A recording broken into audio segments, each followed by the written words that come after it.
Contoh, seorang laki-laki dia pengen kemudian nikah.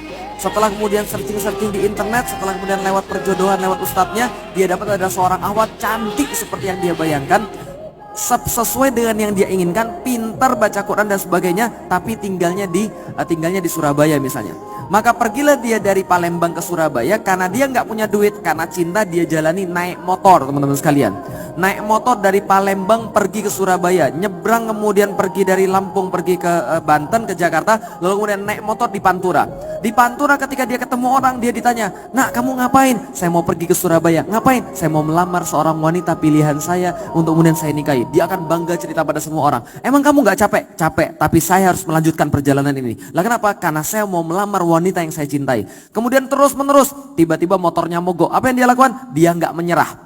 Kenapa? Dia masih ada harapan. Dia cari siapa yang bisa benerin motornya. Dia cari apa yang bisa dia lakukan supaya motornya tetap bisa jalan. Di tengah jalan dia lapar, nggak ada masalah. Yang penting ada tujuan. Kenapa orang itu selalu semangat?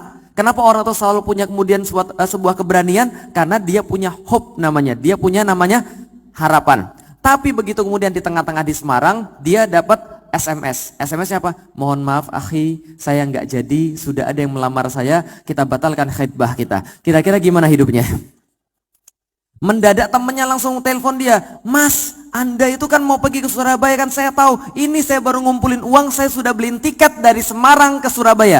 Kira-kira dia mau pergi atau tidak? Enggak.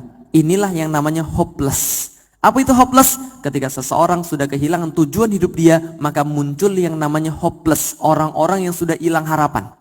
Dan orang-orang yang hilang harapan ini, dia bisa berbuat segala sesuatu dan gak akan ada yang bisa menyenangkan hidup dia. Kalau sudah hopeless, apapun di depan mata dia, itu bagi dia nggak akan menyenangkan.